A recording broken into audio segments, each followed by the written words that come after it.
الحمد للہ وکفا وسلام علی عبادہ الذین اصطفیٰ لا سیما علی سید الرسل وخاتم الانبیاء وعلی آلہ الذین سلکوا علی طریق الہدی اما بعد فاعوذ باللہ من الشیطان الرجیم بسم اللہ الرحمن الرحیم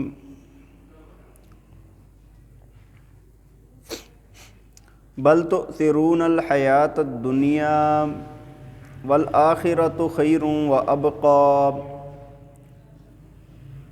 وقال النبی صلی اللہ علیہ وسلم الدنیا سجن المؤمن وجنت الکافر صدق اللہ العظیم وصدق رسولہ النبی الکریم ونحن علی ذلک لمن الشاہدین والشاکرین والحمد للہ رب العالمین۔ درود پاک پڑھ لیں۔ اللہم صلی علی سیدنا و مولانا محمد وعلی آل سیدنا و مولانا محمد وبارک وسلم۔ اللہم صلی علی سیدنا و مولانا محمد وعلی آل سیدنا و مولانا محمد وبارک وسلم۔ اللہم صلی علی سیدنا و مولانا محمد وعلی آل سیدنا و مولانا محمد وبارک وسلم۔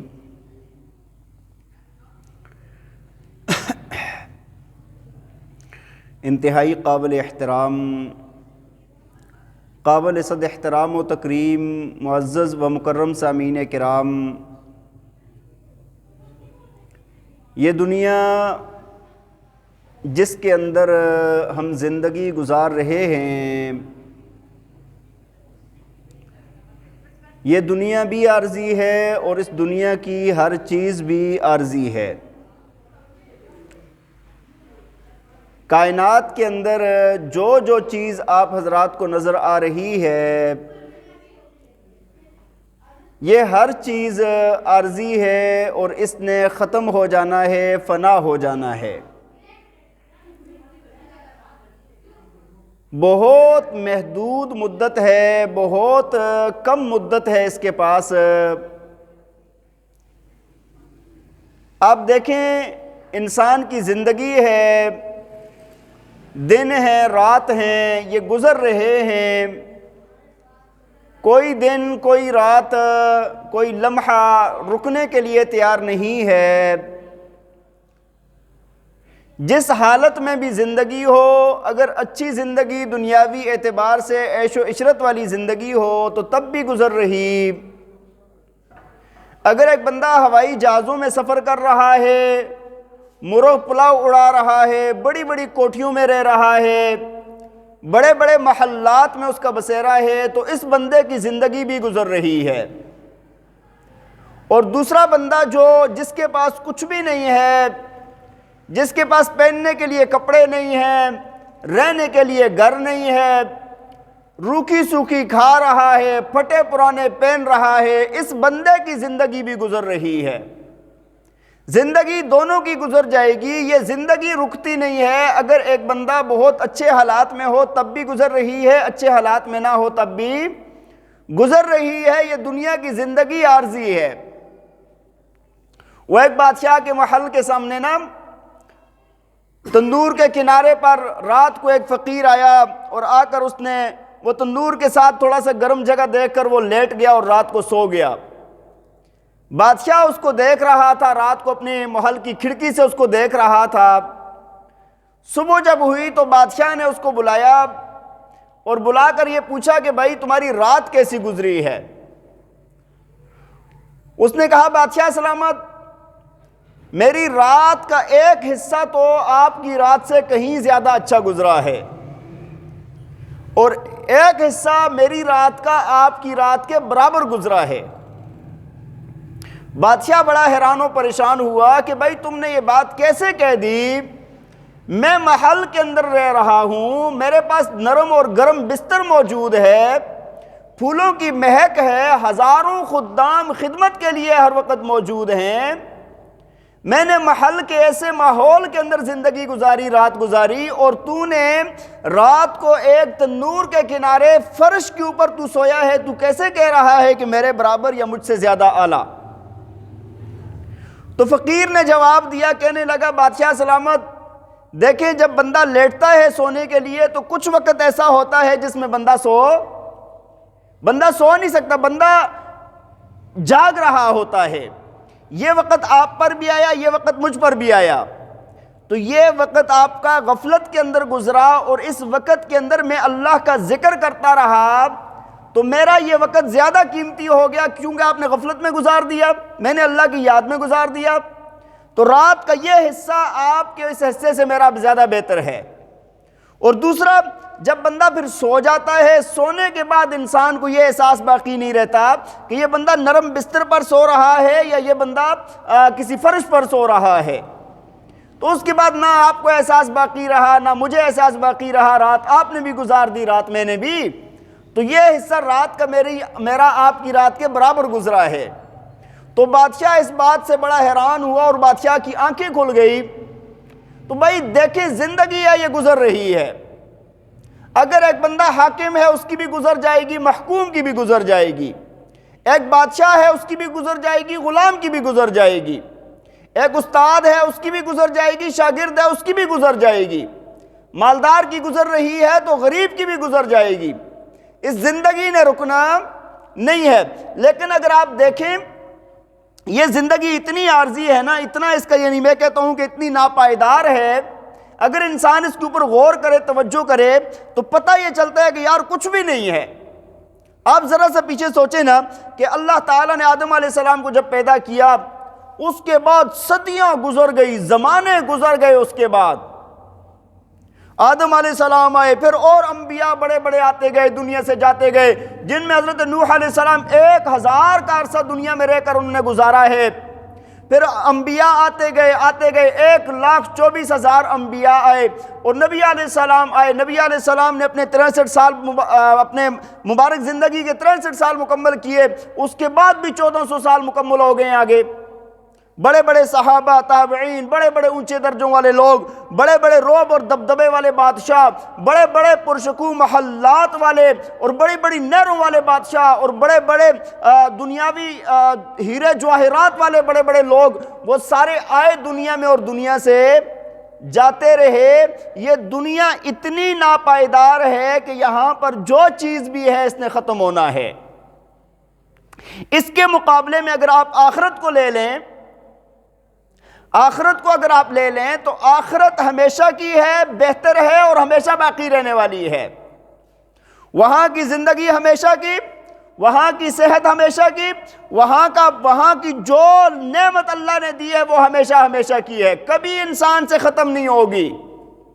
اسی بات کو اللہ تعالیٰ نے قرآن میں فرمایا نا، فرمایا کہ بل تؤثرون الحیات الدنیا، فرمایا تم دنیا کی زندگی کو ترجیح دیتے ہو، والآخرۃ خیر وابقی، اللہ فرماتے ہیں آخرت زیادہ بہتر ہے اور ہمیشہ رہنے والی ہے۔ دنیا عارضی ہے، دنیا نے ختم ہو جانا ہے۔ تو بہرحال آپ دیکھیں، انسان بہرحال پھر بھی اس دنیا کے اندر، دنیا کے دندوں میں پھنسا ہوا ہے، اسے یہ لگتا ہے کہ شاید یار زندگی یہی ہے۔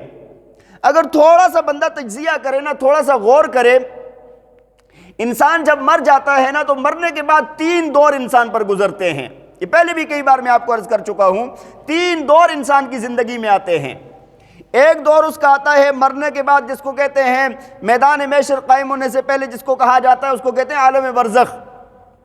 پھر میدان محشر جب اٹھایا جائے گا، سب کا حساب کتاب ہوگا، اور تیسرا درجہ جا کر آ جاتا ہے جنت کا یا جہنم کا۔ یہ 3 زمانے ہر انسان پر آنے ہیں، 3 زمانے لازمی ہیں۔ اب آپ دیکھیں کہ عالم برزخ کتنا بڑا ہے اور کتنا اس کا مدت زیادہ ہے۔ اگر آپ تھوڑا سا غور کریں نا، میں کہتا ہوں تینوں زمانوں میں سے جس زمانے کو بھی آپ لے لیں، آپ کو ایسے لگے گا کہ یار دنیا کی زندگی چند لمحات کی ہے۔ یہ جو 60 70 سال 100 سال زندگی ہے نا، یہ بہت کم نظر آتی ہے۔ پھر اب آپ دیکھیں عالم برزخ، ایک بندہ آدم علیہ السلام کے زمانے میں پیدا ہوا، اور اس کے بعد اس کی موت آئی. اب جب تک قیامت قائم نہیں ہو جاتی یہ درمیان والا سارا زمانہ اس کے لیے عالم برزخ کا زمانہ ہے. یہ عالم برزخ ہے اس کے لیے. اب آپ اندازہ لگائیں کہ صدیاں گزر گئی، سینکڑوں سال گزر گئے، ہزاروں سال گزر گئے، تو اب تک وہ بندہ کس میں چل رہا ہے؟ عالم برزخ میں. اور اب قیامت کب قائم ہوگی رب جانتا ہے کہ کتنے سال لگیں گے، کتنی صدیاں لگیں گی، یہ اللہ ہی جانتا ہے. اب درمیان والی ساری مدت عالم برزخ کی ہے. اگر اس مدت کے ساتھ اگر ایک بندہ مقابلہ لگائے دنیا کے 70 80 90 سال کا، تو آپ کو کتنا لگے گا؟ کچھ بھی نہیں نظر آئے گا. اسی طرح دوسرا دور شروع ہو جاتا ہے جب بندہ قبر سے اٹھایا جائے گا. اٹھائے جانے کے بعد دوسرا دور کون سا آئے گا؟ عالم حشر. عالم حشر. اس وقت جب مردوں کو اٹھا دیا جائے گا تو اس دن کی اور اس وقت کی لمبائی کتنی ہوگی؟ اللہ تعالیٰ فرماتے ہیں قرآن میں، فرمایا فی یوم کان مقدارہ 50,000 سنہ. اللہ فرماتے ہیں کہ اس دن کی لمبائی ہوگی 50,000 سال کے برابر. ایک دن کتنے کا ہوگا؟ 50,000 سال کا ایک دن ہوگا. اور یہ نہیں بتایا گیا کہ کتنے دن گزریں گے. تو یہ میدان محشر کی جو لمبائی ہے نا، اگر اس کا حساب لگا لیا جائے تو تب بھی بندہ یہ دنیا والی زندگی بالکل چھوٹی سی نظر آئے گی، چند لمحات کی نظر آئے گی. لیکن ایک بات اور پریشان ہونے کی ضرورت نہیں ہے. روایات میں آتا ہے، فرمایا کہ جو بندہ مومن ہوگا اس کے لیے یہ میدان محشر کا وقت اس طرح گزر جائے گا جس طرح زور سے عصر کا وقت گزر جاتا ہے. اتنا لمبا وقت کتنا؟ یہ جلدی گزر جائے گا. اور تیسرا دور آ جاتا ہے انسان پر عالم آخرت اور جزا اور سزا والے دن. کون سا؟ یعنی جنت میں جائے گا یا جہنم میں جائے گا. اب زندگی جنت والی ہوگی یا جہنم والی ہوگی؟ یہ اتنا لمبا عرصہ ہے نا، اس کی ابتدا تو ہے، انتہا نہیں ہے. پہلے دو دور تھے، ان کی ابتدا بھی تھی اور انتہا بھی تھی نا. ایک بندہ پیدا ہوتا ہے، مرتا ہے اور عالم برزخ میں جاتا ہے نا. اور میدان محشر کی بھی ابتدا بھی ہے، انتہا بھی ہے. لیکن یہ جو جنت والی یا جہنم والی زندگی ہوگی اس کی ابتدا تو ہے لیکن انتہا اب بھائی ہمیشہ کی زندگی ہے. روایت کے اندر آتا ہے، صحیح مسلم کی روایت ہے، حضرت ابو سعید خدری رضی اللہ تعالیٰ عنہ فرماتے ہیں کہ نبی پاک صلی اللہ علیہ وسلم نے فرمایا قیامت کا دن ہوگا، اللہ تعالیٰ موت کو نا مینڈے کی شکل میں لائیں گے اور آواز دیں گے، یا اہل الجنہ هل تعرفون ھذا. اللہ فرمائیں گے جنت والو یہ دیکھو، اس کو پہچانتے ہو، یہ کیا چیز ہے؟ فرمایا فَيَسْرَعِبُونَ وَيَنْظُرُونَ وَيَقُولُونَ نَعَمْ هَذَا الْمَوْتِ. وہ فرمایا سر اٹھا کر جب دیکھیں گے اور کہیں گے یا اللہ ہاں ہم جانتے ہیں یہ تو موت ہے. یہ کیا ہے؟ موت ہے. پھر اللہ تعالیٰ جہنم والوں کو پکاریں گے، یا اہل النار هل تعرفون ھذا. اے جہنم والو کیا اس کو پہچانتے ہو کہ یہ کیا چیز ہے؟ جہنم والے فرمایا فَيَسْرَعِبُونَ وَيَنْظُرُونَ وَيَقُولُونَ نَعَمْ هَذَا الْمَوْتِ. فرمایا جہنم والے بھی سر اٹھا کر جب دیکھیں گے تو کہیں گے یا اللہ ہاں ہم جانتے ہیں یہ موت ہے. فرمایا فَيُؤْمَرُ بِهِ وَيُذْبَحُ. فرمایا اللہ حکم دے گا کہ اس کو ذبح کر دیا جائے. اس کو جنت اور جہنم کے درمیان میں کیا کر دیا جائے گا؟ ذبح کر دیا جائے گا. موت کو ذبح کر دیا جائے گا. اب اللہ تعالیٰ فرمائیں گے، فرمایا کہ یا اہل الجنہ خلود فلا موت و یا اہل النار خلود فلا موت. اللہ فرمائیں گے اے جنت والو اب تمہارا ہمیشہ کا یہیں پر رہنا ہے، کبھی موت نہیں آئے گی. اور اے جہنم والو اب تم نے بھی ہمیشہ یہیں پر رہنا ہے، اب موت. تو دوسری روایات میں آتا ہے، فرمایا کہ جب یہ الفاظ سنیں گے نا فَيَزْدَادُ أَهْلِ الْجَنَّةَ فَرْحًا إِلَىٰ فَرْحِهِمْ. فرمایا پھر اہل جنت کی نا خوشی تو بالا ہو جائے گی، ان کو زیادہ خوشی ہوگی یہ بات سن کر کہ ہمیشہ کی زندگی ہے اب خوشی والی. اور فرمایا فَيَزْدَادُ أَهْلُ النَّارِ حُزْنًا إِلَىٰ حُزْنِهِمْ. فرمایا جہنم والوں کی پریشانی بڑھ جائے گی، ان کے غم میں اضافہ ہو جائے گا. تو بہرحال بات یہ عرض کر رہا تھا کہ یہ جب عالم آخرت میں جب جنت اور جہنم میں بندہ چلا جائے گا اس وقت کی لمبائی اور طوالت اتنی زیادہ ہے کہ اس کی ابتدا تو ہے لیکن ابتدا ہے کہ جنت میں جائے گا یا جہنم میں جائے گا، لیکن آگے موت کبھی، اب موت کبھی بھی، موت تو ذبح ہو چکی ہے، موت کبھی بھی۔ تو بات یہ عرض کر رہا تھا کہ یہ دنیا کی زندگی اتنی مختصر ہے، اتنی عارضی ہے کہ اگر آخرت کے مقابلے میں اس کو رکھا جائے تو یہ چند لمحات کی حیثیت بھی نہیں رکھتی۔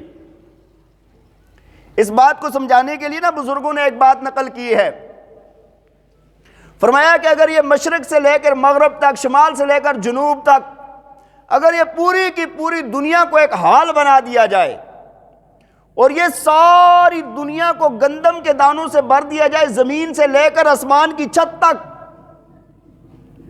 اور فرمایا اللہ ایک ایسا ہی حال اور بنا دے، فرمایا کہ 1000 سال کے بعد ایک پرندہ آئے اور یہاں سے گندم کا ایک دانہ اٹھائے اور جا کر دوسرے حال میں ڈال دے، اور پھر دوبارہ 1000 سال کے بعد آئے اور ایک دانہ اٹھائے اور لے جائے دوسری جگہ پر، تو فرمایا ایک نہ ایک دن ضرور ایسا آئے گا کہ یہ حال خالی ہو جائے گا، پوری دنیا جب گندم سے بھری ہوئی ہو۔ لیکن فرمایا کہ جنت والے کی زندگی اور جہنم والے کی زندگی ختم نہیں ہوگی۔ بات سمجھ آ رہی ہے کہ نہیں؟ اتنی طویل زندگی ہوگی، آپ اندازہ لگائیں کہ پوری دنیا جب گندم کے دانوں سے بھری ہو اور 1000 سال کے بعد پرندہ اٹھا کر لے جائے تو کتنا وقت لگے گا، لیکن پھر بھی اس سے بھی کہیں زیادہ جنت والوں کی زندگی ہے، ہمیشہ ہمیشہ کی زندگی ہے۔ بہرحال بات یہ عرض کر رہا تھا میں آپ کو کہ دنیا اور دنیا کی ہر چیز انتہائی عارضی ہے۔ قیامت والے دن جب اللہ تعالیٰ جہنمیوں سے پوچھیں گے نا،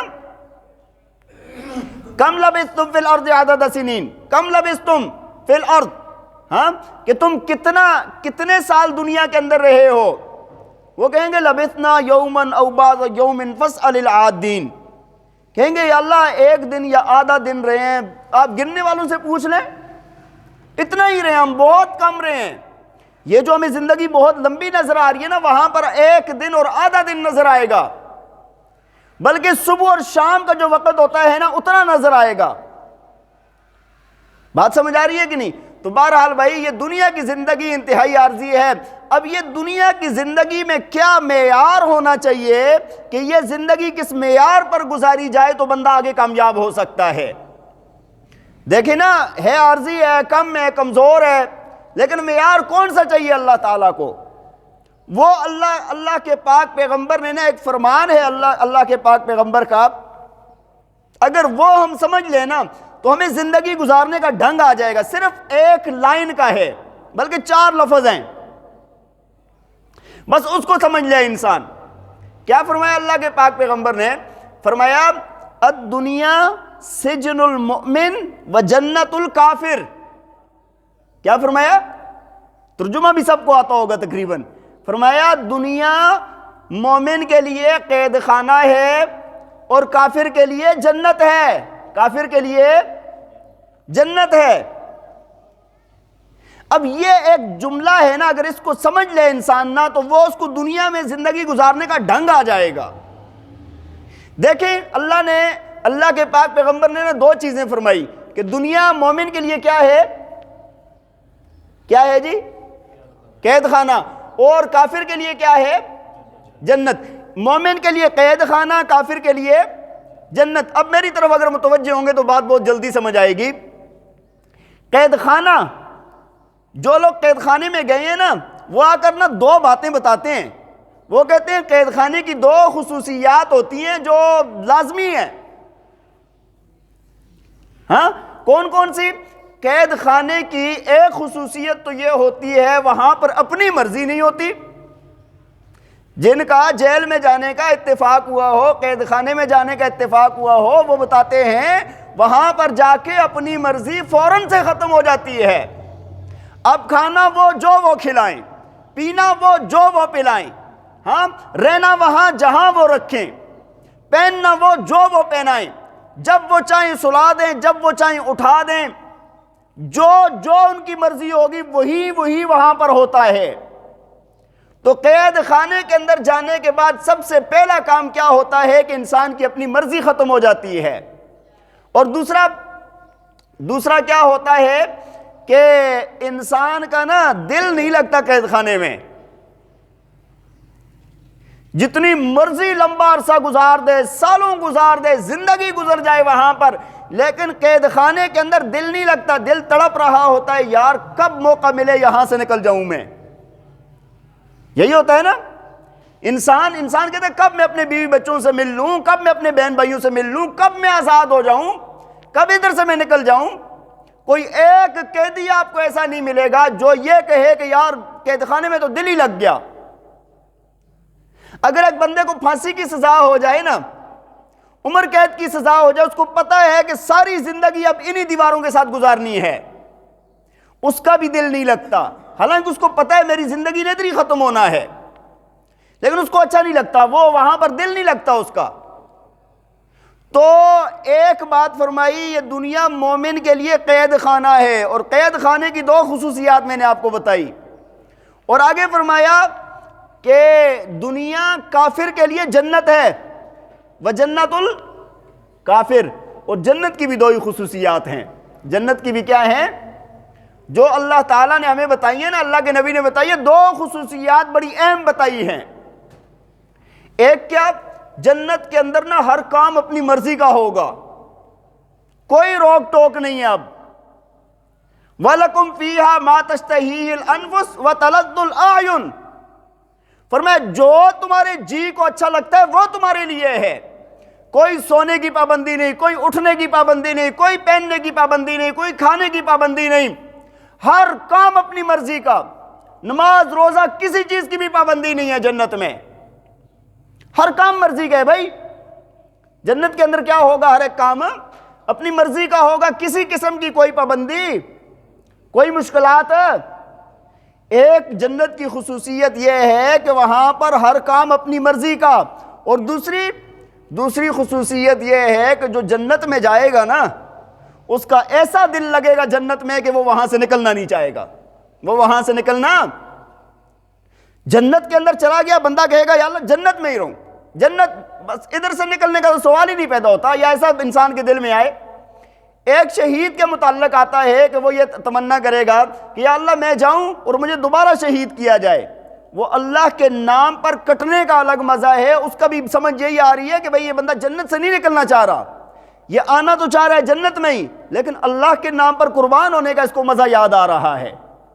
تو بھائی دوسری بات یہ ہے کہ جنت سے کسی کا نکلنے کا دل نہیں کرے گا۔ اب میری بات سمجھ آئیے آپ کو، اب حدیث کی طرف آئیں۔ اللہ کے نبی نے فرمایا الدنیا سجن المؤمن و جنت الکافر، فرمایا کہ دنیا مومن کے لیے قید خانہ ہے اور کافر کے لیے جنت ہے۔ قید خانے کی دو خصوصیات ہیں، اپنی مرضی نہیں چلے گی، دل نہیں لگے گا اس میں۔ جنت کی دو خصوصیات ہیں کہ دل لگے گا اور اس میں اپنی مرضی چلے گی۔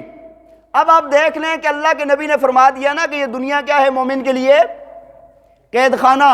تو پہلی بات پر آئیں، اپنی مرضی۔ دنیا کے اندر مومن ہے تو نے نبی کی غلامی کا توق اپنے گلے میں اگر ڈالا ہے تو اب تیری مرضی نہیں چلے گی، مرضی اللہ اور اللہ کے رسول کی چلے گی اب تیرے اوپر۔ اب تو یہ بھول جا کہ میں اپنی مرضیاں کروں گا یہاں پر، اب مرضی چلے گی اللہ کی، چلے گی اللہ کے رسول کی چلے گی۔ جیسے اللہ نے کہا کھانے کا ویسے تو کھائے گا، جیسے اللہ کے نبی نے بتایا تیری خوشی کا ویسے تو خوشی منائے گا، جیسے اللہ کے نبی نے بتایا تجھے پہننے کا تو ویسے پہنے گا، جیسے تجھے سونے کا کہا تو ایسے سوئے گا، جیسے تجھے اٹھنے کا کہا تو ایسے اٹھے گا۔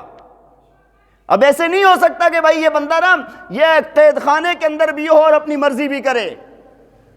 مومن ہے نا، ایمان ایمان ایمان اس نے اپنے اندر رکھا ہے، تو اب ماننی پڑے گی اس کو قید خانے والی بات۔ تو اب حقیقی انسان کون ہے، حقیقی مومن کون ہے کہ جو اپنی مرضی کو فنا کر دے، اللہ اور اللہ کی رسول کی مرضی میں آ جائے۔ اور دوسری قید خانے کی خصوصیت کیا بتائی میں نے آپ کو؟ مومن کے لیے قید خانہ ہے نا دنیا، اس کے در و دیوار کے ساتھ دل ہمارا تو لگتا ہے نا۔ اللہ تعالیٰ ہم سب کی حفاظت فرمائے، ہم معیار پر پورا نہیں اتر رہے، اس کے در و دیوار کے ساتھ دل نہیں لگتا۔ پھر یہ دنیا کی زندگی نا، انسان یہ چاہتا ہے کب میرے رب سے ملاقات ہو جائے، دل نہیں لگے گا پھر۔ صحابہ کرام کی ایسی کیفیت تھی، وہ ایمان والے تھے۔ حضرت بلال حبشی رضی اللہ تعالیٰ عنہ آخری وقت ہے، بستر علالت پر ہیں، بیوی رو رہی ہے کہ حضرت لگ یہ رہا ہے کہ آپ کے جانے کا وقت ہے، تو حضرت مسکرا رہے ہیں اور ہنس رہے ہیں۔ بیوی بڑی حیران ہوئی کہ کیوں آپ مسکرا رہے ہیں؟ فرمایا کہ غدن نلقا محمدن و اصحابہ، فرمایا کیا ہی مزے کا دن ہے، کل محمد صلی اللہ علیہ وسلم اور صحابہ سے ملاقات ہوگی۔ تو مومن کا دل نہیں لگتا دنیا میں، مومن کا دل، اور جنت کی دو خصوصیات کیا کہ دل بھی لگے گا اور کام بھی اپنی مرضی کا ہوگا۔ دنیا جنت کس کے لیے ہے؟ کافر کے لیے فرمایا نا، تو اس کا کام ہر ایک اپنی مرضی کا نہیں ہے۔ کافر کو کبھی کسی نے یہ کہا ہے تو نماز کیوں نہیں پڑھتا، تو شراب کیوں پیتا ہے، تو فلاں کیوں کرتا ہے؟ ان کے لیے، ان سے یہ نہیں، قیامت والے دن بھی یہ نہیں پوچھا جائے گا، قیامت والے دن بھی یہ نہیں پوچھا جائے گا تو نے نماز کیوں نہیں پڑھی، تو نے حج کیوں نہیں کیا، تو نے زکوٰۃ کیوں نہیں دی۔ ہاں یہ پوچھا جائے گا تو نے ایمان کیوں نہیں لایا، اس سے کیا پوچھا جائے گا تو نے ایمان کیوں نہیں لایا۔ اس کی یہاں پر آزادی ہے، جیسے پہنے، جیسے کھائے، جیسے سوئے، جیسے اٹھے، جیسے زندگی گزارے، آزاد ہے۔ اور دوسرا، کافر کا دنیا میں دل بھی لگتا ہے، کافر کا دنیا میں دل بھی لگتا ہے، کیونکہ آپ دیکھیں نا، وہ اللہ تعالیٰ نے قرآن میں فرمایا نا کہ ان کی یہ خواہش ہوتی ہے کہ شاید کاش ان کو 1000 سال زندگی مل جائے۔ الف سنہ کے الفاظ آتے ہیں نا، لیکن ایسی مراد تو ان کی پوری نہیں ہوگی۔ بات سمجھ آ رہی ہے کہ نہیں؟ تو اس معیار پر، اس حدیث کے معیار پر انسان اگر اپنے آپ کو تول لینا کہ اللہ کے نبی نے جو فرما دیا کہ دنیا مومن کے لیے قید خانہ ہے اور کافر کے لیے جنت ہے، اگر وہ یہ دیکھے کہ بھائی میرا ہر کام اللہ اور اللہ کے رسول کی مرضی کے مطابق ہے اور اللہ سے ملاقات کا خواہش مند ہوں، تو سمجھ جائے کہ بھائی میری مومنانہ زندگی ہے۔ اور اگر کام دوسرا ہو، کوئی کام بھی اللہ اور اللہ کے رسول کی مرضی کا نہ ہو، ہر کام اپنی مرضی کا ہو، دنیا کے اندر دل لگا بیٹھا ہو، تو پھر سمجھیں کہ ایمان تو ہے لیکن زندگی کافرانہ گزار رہا ہے۔ زندگی کون سی گزار رہا ہے؟ اللہ تعالیٰ ہمیں اس بات کو سمجھنے کی توفیق عطا فرمائے اور اللہ تعالیٰ ہمیں عمل کرنے کی توفیق عطا فرمائے۔ اللہ کے پاک پیغمبر کی کسی بھی بات، چھوٹی سے چھوٹی بات کو آپ لیں گے، غور فکر کریں گے، عقل انسان کی حیران ہو جاتی ہے کہ یار اتنی سی بات میں کتنی بڑی بات سمجھا دی ہے۔ اللہ تعالیٰ ہمیں اس دنیا کی، عارضی دنیا کو سمجھنے کی توفیق عطا فرمائے اور اللہ تعالیٰ ہم سب کو جنت کے مستحق بنائے اور ہماری کمی کوتاہیوں کو اللہ کریم معاف فرمائے اور ہمارے ساتھ خیر اور عافیت والا معاملہ فرمائے۔ وآخر دعوانا ان الحمد للہ رب العالمین۔